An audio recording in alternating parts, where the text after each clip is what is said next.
नमस्कार दोस्तों, stock market studies में फिर से एक बार आपको स्वागत है। तो आज मैं बात करूँगा एक दिग्गज अ, एफएमसीजी कंपनी के बारे में। देखिए एफएमसीजी इंडस्ट्रीज़ से जितने सारे कंपनीज़ हैं, उनमें देखा जाए तो बहुत अलग-अलग सेक्टर का स्टॉक है।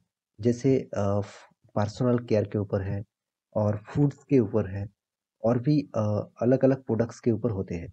तो यहाँ पे आज के दिन जिस कंपनी के बारे में बात करूँगा, वो है टाटा कंज्यूम मतलब टाटा ग्रुप के एक एफएमसीजी कंपनी के बारे में, जिसके एक अच्छा खासा एक टारगेट रखा गया है।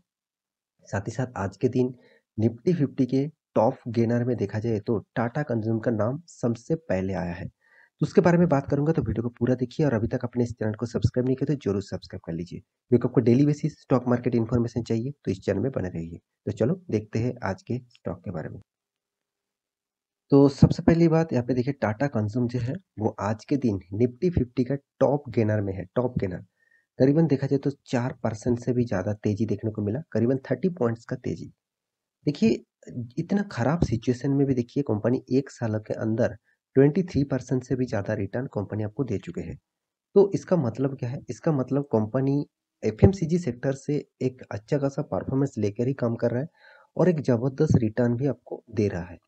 तो क्या इस कंपनी के ऊपर आपको लॉन्ग टर्म के लिए सोचना चाहिए? तो उससे जानने से पहले मैं इसका एक छोटा-सा टारगेट रखा गया है। कौन-सा कंपनी इसको टारगेट रखा है और किस तरीके से टारगेट रखा है उसके बारे में थोड़ा-सा बात यहाँ पे करूँगा। तो चलो पहले वो न्यूज़ देख लेते हैं उसके बाद एक-एक करके सारे डिटेल्स क्लियर कर दूँगा।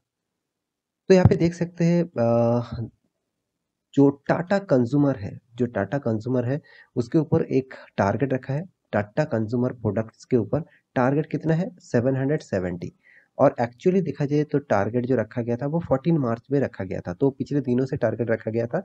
तो यहाँ पे 14 मार्च मतलब पिछले दिनों में इसका जो टारगेट रखा गया था मतलब जो प्राइस बैंड था उससे बाइंग था और अभी टारगेट जो दिया गया है 770 तक टारगेट दिया गया है। तो किसने रखा है? Yes securities. आप सभी जानते हैं येस सिक्योरिटीज़ के बारे में। मतलब येस बैंक का जो सिक्योरिटीज़ डिपार्टमेंट है मतलब जो म्यूचुअल फंड डिपार्टमेंट है, उसी के बारे में यहाँ पे बात कर रहा है। तो उन्होंने एक अच्छा खासा टारगेट रखा मतलब एक येस बैंक का जो एनालिसिस टीम है, उन्होंने इसका टारगेट 770 रखा। तो क्या इस टारगेट को फॉलो करना चाहिए? क्या इस टारगेट को आपको फ्यूचर के लिए इस टारगेट को फॉलो करके काम करना चाहिए? तो उससे बहुत सारे क्वेश्चन यहाँ पे आ जाता है। तो चलो एक-एक करके देख लेता हूँ, क्या क्वेश्चन है और किस तरीके से कंपनी काम करते हैं।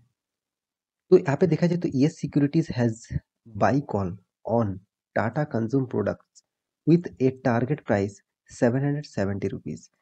द करंट मार्केट प्राइस 717 मतलब पिछले दिनों में जो करंट प्राइस था, एक्चुअली देखा जाए तो पिछले दिनों में 717 के ऊपर इनका बाइंग का प्राइस था और टारगेट रखा गया कितना 770। तो देखिए time period given the analysis team जो इंट्राडे का जो यहाँ पे टाटा कंज्यूम के ऊपर प्रोडक्शन के ऊपर यहाँ पे टारगेट रखा है।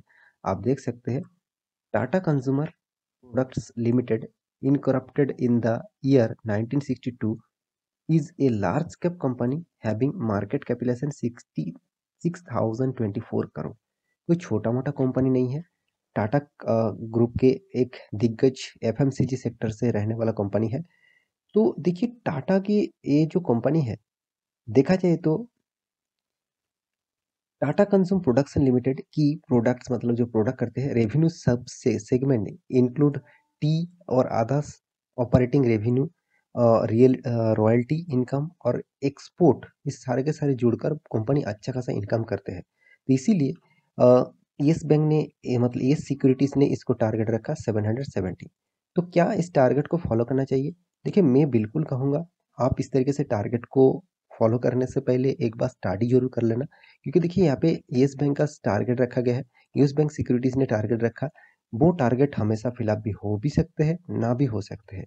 तो इसलिए इस बात के ऊपर आपको ध्यान रखना है कि इस तरीके से टारगेट अगर दिया जाए तो क्या इसको इस टाइप कंपनी के ऊपर निवेश करना चाहिए। तो मैं देखिए मैं हमेशा आपको लॉन्ग टर्म के लिए बताता रहता हूँ। तो लॉन्ग टर्म के पर्सपेक्टिव के व्यू से देखा जाए तो इस कंपनी बहुत अच्छा खासा है क्योंकि देखिए इस कंपनी का मैं पूरा डिटेल्स आपको दिखाऊँ तो आज के दिन का जो परफॉर्मेंस है करीबन 4.5% तक तेजी देखने को मिला। तो देखिए एक्चुअली एफएमसीजी सेक्टर उस दिन भागते हैं जिस दिन मार्केट गिरते हैं। क्योंकि देखिए एफएमसीजी एक ऐसा कंपनी है, ऐसा प्रोडक्ट यूज़ मार्केट में बेचते रहते हैं जिसका हमेशा डिमांडेबल होता है। तो इस कंपनी के बाद लॉन्ग टर्म के लिए क्या इन्वेस्ट करना चाहिए? तो चलो पहले मैं चार्ट पैटर्न दिखा देता हूँ। 5 दिन का चार्ट पैटर्न दिखा दूँ तो करीबन 9% तक तेजी, 1 मंथ में करीबन कंपनी ने 7% तक रिटर्न आपको दिया, 6 मंथ में भी कंपनी 13% तक लॉस दिया, क्योंकि देखिए मार्केट गिर रहा था तो इसलिए यहाँ पे भी रिकवरी हुआ। और 1 साल में देखा जाए तो करीबन 24% तक रिटर्न कंपनी आपको दे चुके हैं। 5 साल में करीबन 421% तक रिटर्न आपको दिया है। मैक्सिमम चार्ट पैटर्न ओपन करते हो तो 3500% का रिटर्न कंपनी दिया। तो कितना शानदार यहाँ पे रिटर्न आपको देखने को मिला। तो देखिए अभी कंपनी के बारे में बात करूँ तो कंपनी कोई छोटा-मोटा कंपनी नहीं है। 69,300 करोड़ का मार्केट कैपिटलाइजेशन है, जिसका पीई रेशियो 84 है और जिसका रिटर्न ऑफ इक्विटी 8.85 है, रिटर्न ऑफ कैपिटल एम्प्लॉयड 8.85 है, रिटर्न ऑफ इक्विटी 6.13 है। कंपनी के पास ऑब्वियसली कर्जा है, तो उतना ज़्यादा कर्जा भी नहीं है, 1100 करोड़ का। कंपनी एनुअली इनकम सारे के सारे कर्जे के जो इंटरेस्ट है उसको पे करने के बाद कंपनी टोटल 857 करोड़ का प्रॉफिट करते हैं। तो फ्री कैश फ्लो मतलब कंपनी के हाथ में जो कैश है 1400 करोड़ का कैश है। डेप्थ ऑफ इक्विटी के बारे में बात करूँ तो 0.08 परसेंट का डेप्थ है। तो छोटा मोटा डेप्थ है, मगर कंपनी का अर्निंग पर शेयर मुझे बहुत कम लगा, क्योंकि 8.38 रुपीज पर शेयर में कंपनी अर्निंग कर रहा है। मुझे बहुत यहाँ पे कम अर्निंग देखने को मिला। तो कंपनी देखिए एक्चुअली देखा जाए तो खुद का जो कंपनी का जो डेप्थ है उसको रिड्यूस कर रहा है। ऑलमोस्ट आप डेप्ट फ्री कंपनी को कंसिडर कर सकते हैं। और एक चीज कंपनी को टोटल जो प्रॉफिट होते हैं वो सीएजीआर परसेंटेज बहुत शानदार है।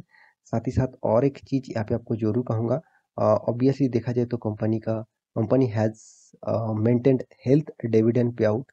ऑब्वियसली अच्छा खासा डिविडेंड पे आउट देते हैं, 45% तक कंपनी डिविडेंड पे आउट देते हैं।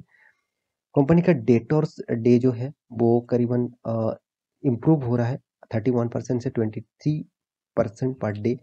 और एक चीज मैं यहाँ पे जरूर बताऊंगा, कंपनी एक्चुअली यहाँ पे देखिए जो टी टी ज़्यादातर कंपनी प्रोडक्शन करते हैं, तो टाटा कंज्यूम एक एफएमसीजी सेक्टर के होने नाते भी कंपनी टी सबसे ज़्यादा सेलिंग करते हैं, तो इसीलिए कंपनी का टोटल मार्केट कैपिटलाइजेशन के हिसाब से कंपनी नंबर 1 पोजीशन में देखने को मिला।